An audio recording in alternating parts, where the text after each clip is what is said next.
Hey welcome back to हमारे साथ। इस वीडियो में हम लोग class 10th NCERT math exercise 5.2 के क्वेश्चन नंबर 4 को सॉल्व करने वाले हैं। ध्यान दीजिए, क्वेश्चन नंबर 1, 2, 3 के सभी पार्ट्स का वीडियो मैं ऑलरेडी बना चुका हूं। अगर सारे वीडियो आप देखना चाहते हैं तो उसका लिंक डिस्क्रिप्शन में गिवन है, वहां से आप देख सकते हैं। तो आइए इस वीडियो में हम लोग क्वेश्चन नंबर 4 को बहुत इजीली स्टेप बाय स्टेप एक एक चीज़ों को समझते हैं। आइए हमारे साथ में वीडियो में लास्ट तक बने रहें अगर आप अच्छे नंबर स्कोर करना चाहते हैं तो आइए स्टार्ट करते हैं। Question number 4, which terms of the AP 3, 8, 13, 18 dash dash is 78। ठीक है ना। अब ध्यान दीजिए, यहाँ पर कह रहा है कि ये एपी दिया हुआ है, ठीक है। तो इसमें 78 का कौन सा पोजीशन है ना, कौन सा टर्म्स 78 होगा। जैसे ध्यान दीजिए, यहाँ पर 3 फर्स्ट टर्म है, 8 क्या है सेकेंड टर्म्स है, और थर्ड टर्म्स क्या है 13 है। उसी तरह 78 कौन सा टर्म्स है, ठीक है ना। ये चीज़ों को हम लोग को फाइंड करना है। तो ध्यान दीजिए, ऐसे क्वेश्चनों को सॉल्व करने के लिए हम लोगों को पहले ए और डी का वैल्यू फाइंड होना चाहिए, ठीक है। तो आइए सबसे पहले हम लोग ए और डी का वैल्यू फाइंड कर लेते हैं। और ए एन का वैल्यू दिया हुआ है 78, ठीक है। तो आइए देख लेते हैं। उसके बाद ध्यान दीजिए, सबसे पहले हम लोग को ए प्राप्त करना है, यानी ए फाइंड करना है। तो ए यानी प्रथम पद क्या होता है, यानी फर्स्ट टर्म हो जाता है आपका 3 ए का वैल्यू, ठीक है।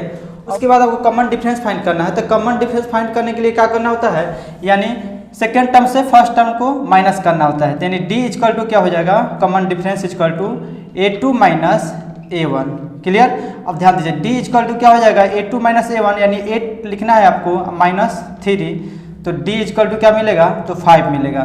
तो ए का वैल्यू मिला 3 और डी मिला 5, ठीक है। ये चीज़ों का आपको ध्यान रखना है। उसके बाद ए एन है ना, ए एन का वैल्यू दिया है, यानी ए एन का वैल्यू दिया है, यानी एन टर्म से निकालना आपको। तो एन का वैल्यू दिया है 78, है ना। एन का वैल्यू दिया है 78।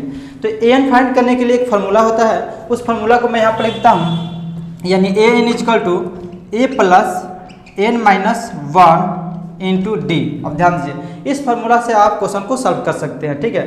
तो ध्यान दीजिए, एन का वैल्यू दिया है 78, तो आपको यहाँ पर लिख देना है 78 इक्वल टू, उसके बाद ए का वैल्यू क्या दे रहा है 3, तो यहाँ पर लिख लेना है 3 प्लस एन माइनस 1, और डी के वैल्यू दे रहा है 5, तो 5 आपको लिख लेना है यहाँ पे, ठीक है। अब ध्यान दीजिए, 78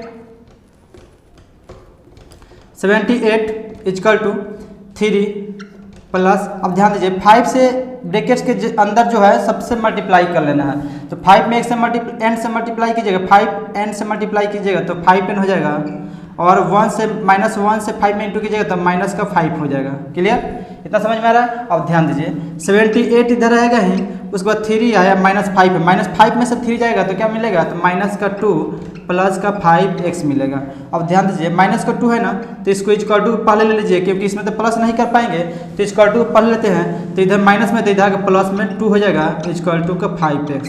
अब ध्यान दीजिए, 78 प्लस 2 करेंगे तो क्या मिलेगा, तो 80 मिलेगा, इक्वल टू 5x। अब यहाँ से ध्यान दीजिए, 5 से 80 कट जाएगा, यानी x इक्वल टू 80/5, यानी ये कितने टाइम्स में कट जाएगा, तो 16 टाइम्स में कट जाएगा। तो x का वैल्यू मिल गया आपका 16, यानी 16 टर्म्स क्या हो जाएगा, 78 होगा। समझ में है ना, 16 टर्म्स, इसका पोजीशन क्या होगा, यानी 16 पोजीशन पे क्या है 78 है। जैसे इस प्रकार से फर्स्ट पोजीशन पर 3 है, सेकेंड पोजीशन पर 8 है, उसी तरह 16 पोजीशन पर क्या मिलेगा, 78 मिलेगा, ठीक है।